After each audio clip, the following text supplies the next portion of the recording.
Hi Gemini, welcome po sa ating channel. Ito ang inyong Daily Gabay Tarot reading for November 7, 2024. Please be reminded kung naka-resonate kayo, comment down. Kung hindi kayo naka-resonate, ibigay niyo po sa iba kasi general reading po ito. This is for you Gemini ngayong November 7, 2024.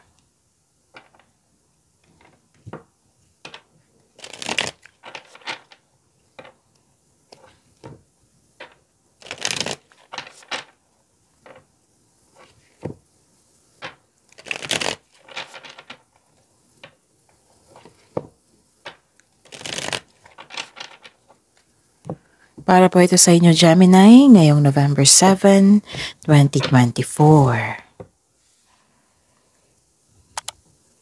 Maraming salamat po sa inyong patuloy na suporta at maraming salamat din po sa mga hindi nag-skip ng ads. Gamitin ang reading na ito bilang gabay lamang. Sa mga hindi pa nag-subscribe, subscribe na po kayo at click bell notification para malaman nyo na may bago tayong video. Para sa mga gusto magpa-reading po, may lumabas dyan sa screen nyo ngayon. Panoorin nyo po at sundin ang instruction. Calling the attention sa mga suki ko dito na Gemini. Open na po inyong monthly gabay tarot reading for November 2024. May 6 months from now reading tayo at love life reading po. So message me, Gemini, for schedule. Maraming salamat po.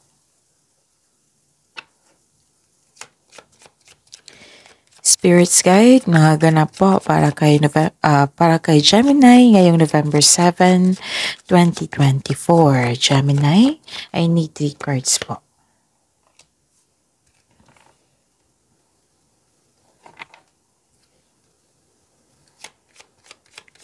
Gemini.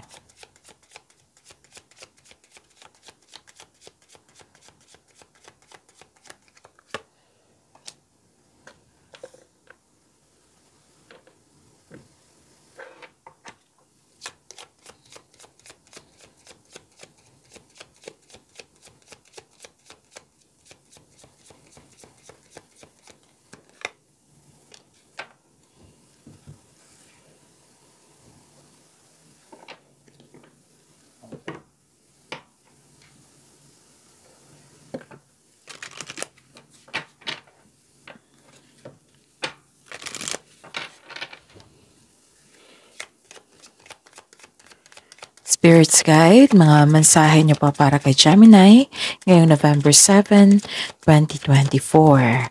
I need 2 cards po.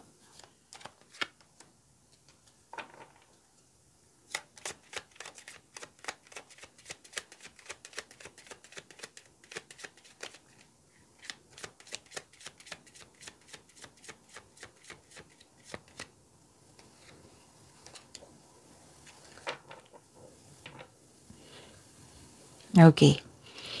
Gemini, ngayong November 7, 2024.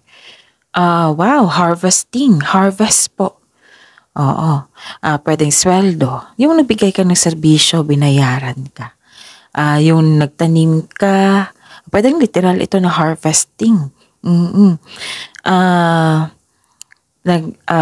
Pwede din sa isang produkto na bagong produkto na hindi pinapansin ng mga tao. Ngayon, fast-moving na. Yan. I consider that is harvesting also. Yun. Nagbigay ka ng serbisyo at binayaran ka. May positive outcome. Yes. Harvesting. May naalala kayo dito or may ganap ngayon na hindi nagpansinan. Oo, hindi nagkibuan. Pwedeng naalala mo ito na nagkaroon kayo ng loss of connection sa isang tao. Nakikita ko rin dito, nag-usap kayo ng isang favorite person mo. Pwedeng mentor mo ito. Pwedeng amo mo ito or boss or isang mother figure. Nag-uusap kayo. Yung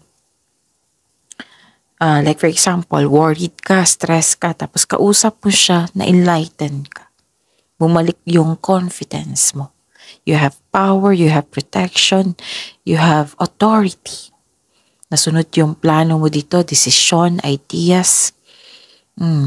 Parang sunod-sunod na ito, Gemini. Pansin nyo ba? 3 days, I think, 3 days na, 3 days na ngayon, na ito yung mga mensahe.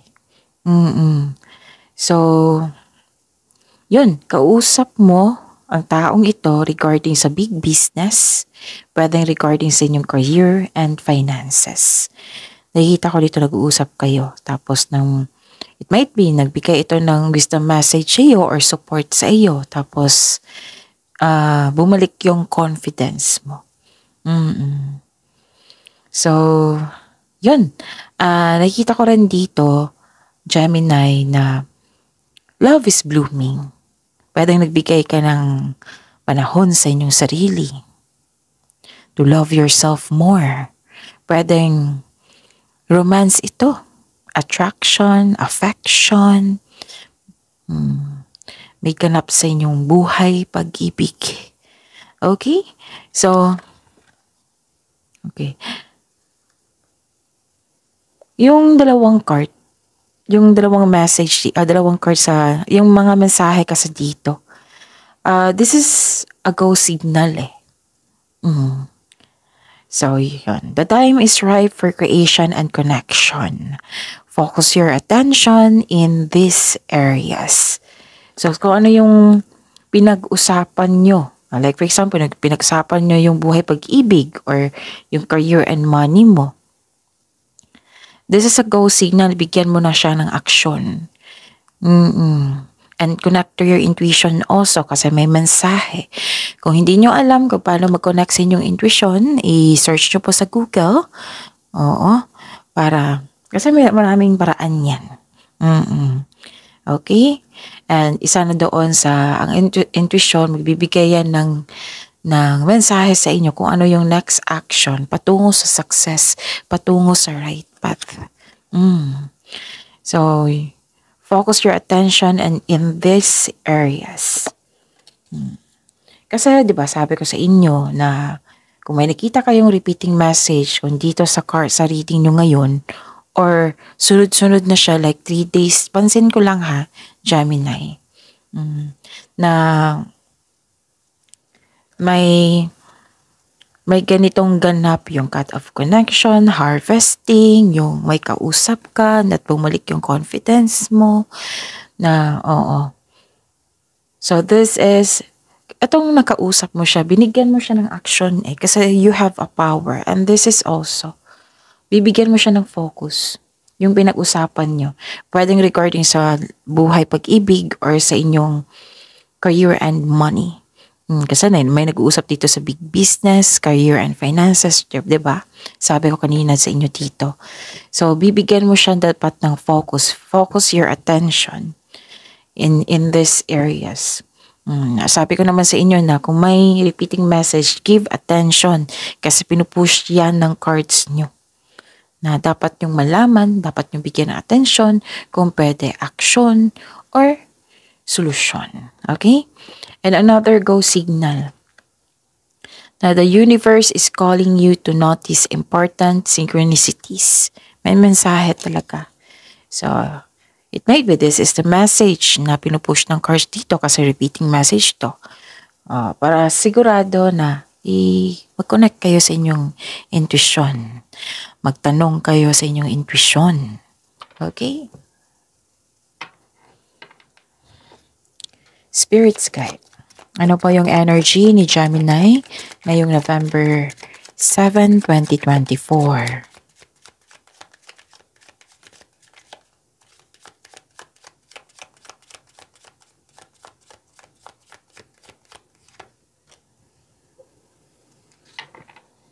And the clarification of this card po, tumalon.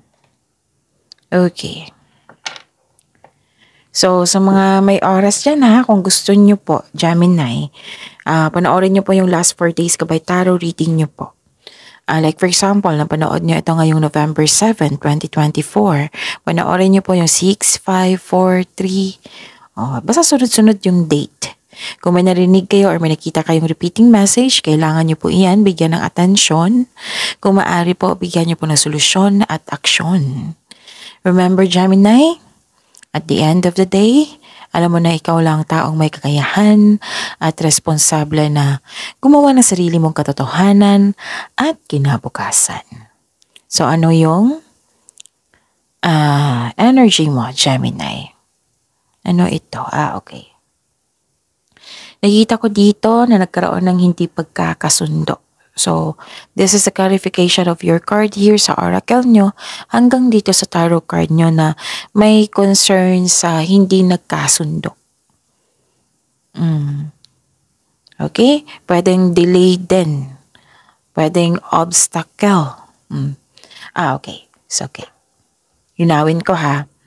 Pwedeng delay kasi may tutol sa inyong ideas, decision, may obstacle sa inyong goal. Na pwedeng delay, literal na delay na hinihintay mo or delay sa paggawa ng desisyon kasi nga may tutol. So hindi nagkaroon ng pagkakaisa. So yun. Pero don't worry kasi nakita ko naman dito sa cards nyo na sa mga nangyaring ganyan, may kausap ka. Na yung kausap mo, magbibigay siya ng wisdom message sa inyo para bumalik yung confidence mo. Okay? So this is a clarification sa dalawang card also na may sabi ang card nyo dito na disconnection sa isang tao. Pwedeng naalala mo siya or nagkaroon ng tampuhan ngayon. Ang solusyon na sinabi dito ng cards nyo, habaan ng pasensya. Okay? Maging mapagpasensya at listen to your heart to get back on your track. Okay? Yun. Ano pa? Nakikita ko rin dito na okay. Yun nga. Yung sabi ko sa inyo. So, 3 cards na nagsabi dito na from your cards here to here, 2 cards mismo nagsabi na hindi kayo makagawa ng desisyon kasi may tutol. May tutol sa inyong desisyon. Itong taong ito, mahilig siyang magmanipula. Nang dahil sa distraction na yan, hindi ka makakonect sa inyong intuition kasi nga na-distract ka sa taong ito. Nakikita ko nga yung ginawa mo dito na hinayaan mo ang tao na masaktan ka. Pwede din, hindi ka makagawa ng desisyon kasi hindi ka pa ready. Natatakot ka pa. Hindi ka pa ready na lumabas sa comfort zone mo. Hindi ka pa ready na gawa ng aksyon. Remember, sa 2 cards dito na nagsabi na go signal, bigyan ng atensyon. Tinatawag ka ng universe na mag-give ka ng attention kasi may mensahe. Go signal po ito. Huwag kayong matakot lumabas sa comfort zone. Kasi sa comfort zone, yes, may challenges kasi bago Siyempre, magbabalanse ka niyan, bago lahat sa iyo, mag-a-adapt ka. Pero sa labas ng comfort zone, may challenge, yes, pero may success dyan. Walang success sa loob ng comfort zone. Kitang-kita ko talaga dito na bibigatan ka sa paggawa ng desisyon. 2 card na mismo nagsabi dito. It might be distracted ka sa isang tao na tutol. It might be you're not ready. Ang advice ng card na dito, you have to calm and balance. So this card asks you to calm and balance po. Okay? Yun. Spirit's Guide, Career and Money po ni Gemini ngayong November 7, 2024.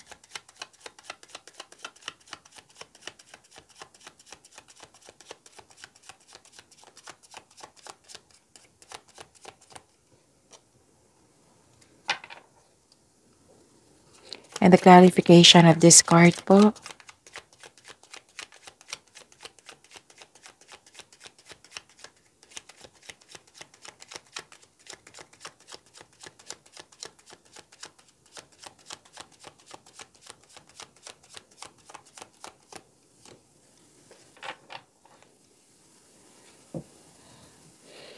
Okay, so career and money nyo, Gemini. Ano ito? Nakikita ko dito. This is good. Nung nakaraang araw, the other week, parang pinipressure mo yung sarili mo. Yung mabilis ka masyado, mabilis gumawa ng desisyon, mabilis ka literal sa mga ginagawa, busy kayo. And now, nakikita ko dito na you're slowing down. Di ba may delay? Pwede din nagbigay ka ng pasensya. Yes. Kasi ang advice ng card nyo dito sa energy nyo na magbigay pasensya. And now, you are exercising your patience. Nag-slow down po kayo. And I believe yung last 2 days reading natin, sinabihan ka na huwag mag-rush. Huwag pagurin yung sarili mo. So, dalawang card na po nagsabi dito, nagkaroon ng delay. Yung mga dahilan na sinabi ko kanina sa energy nyo kung ano yung delay. Pwedeng delay sa travels, delay sa hinihintay nyo, or delay sa paggawa ng desisyon. Pero, tanggap mo binigyan mo siya ng pasensya. Nag-slow down kayo, so make yourself busy para hindi kayo mainip. Tapos, kasi itong nangyari, itong mga pangyayaring ito, na they are divinely timed to highlight an important realization. Something you need to recognize bago ka magpatuloy sa iyong gawain. Yan yun usually na dahilan sa pagkakaroon ng delay na may gustong iparealize ang universe sa inyo bago dumating yung delay para magamit mo sa tama. Huwag po daw kayo mag-focus sa delay kasi darating naman yan hindi yan cancel. Make yourself busy. Huwag kayong mag-focus sa outcome. Make yourself busy. Basta panatilihin magiging productive sa araw-araw. Focus kayo. Okay? Yun. Binabalanse mo yung energy mo din dito. Kasi alam mo kung magra-rush ka, kung pinapressure mo yung sarili mo, mapapagod ka. Madadrain kasi yung energy mo niyan. Hindi lang overthinking, yung parating nagra-rush. Okay? So this is good kasi you're slowing down. Exercising patience. And nakikita ko rin dito na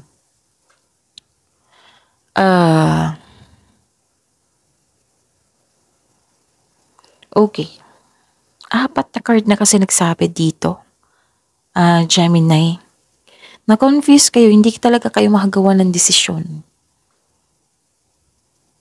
Kung hindi kayo makagawa ng desisyon, try to meditate.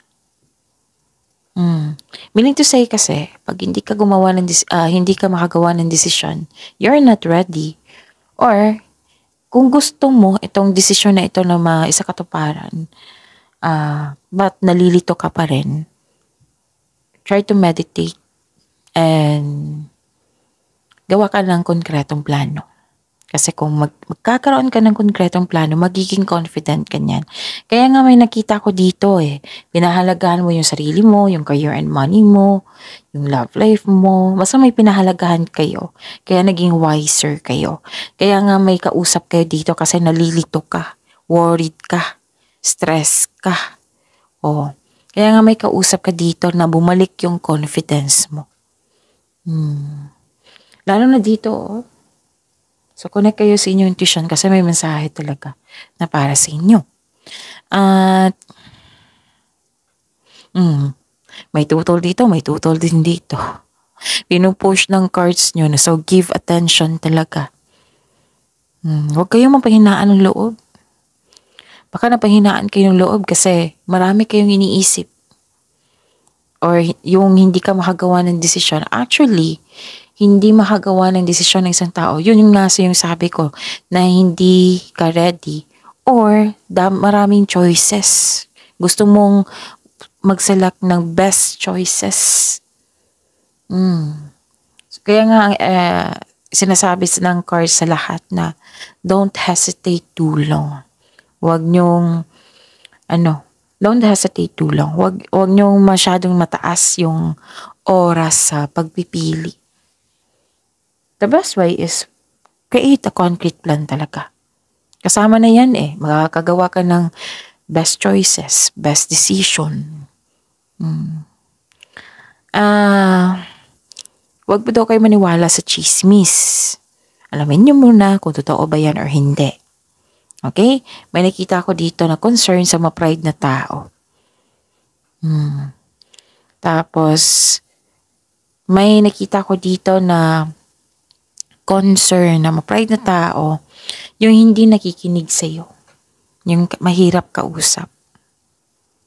Nga may sabi dito, diba? Sabi ko sa cards nyo kanina, sa oracle cards nyo na parang hindi kayo nag-uusap or loss of connection talaga. Na naalala mo siya. Ang solusyon na binigay dito ay confrontation. Yung honest conversation, kung kaya na. Kung hindi pa kaya, huwag niyong pilitin yung sarili niyo. Meditate muna. Balance your energy. Balance your emotion.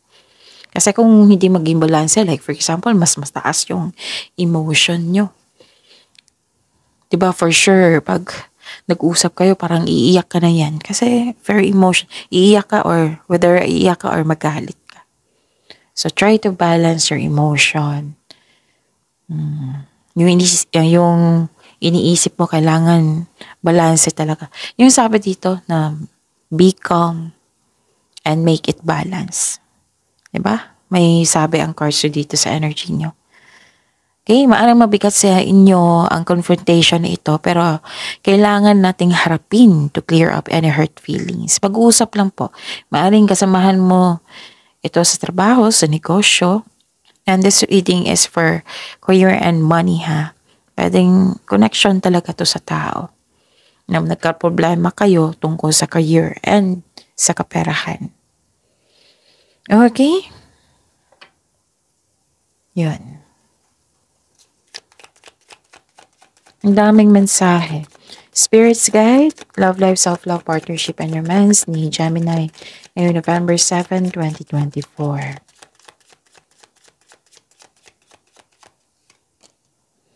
And the clarification of this card po.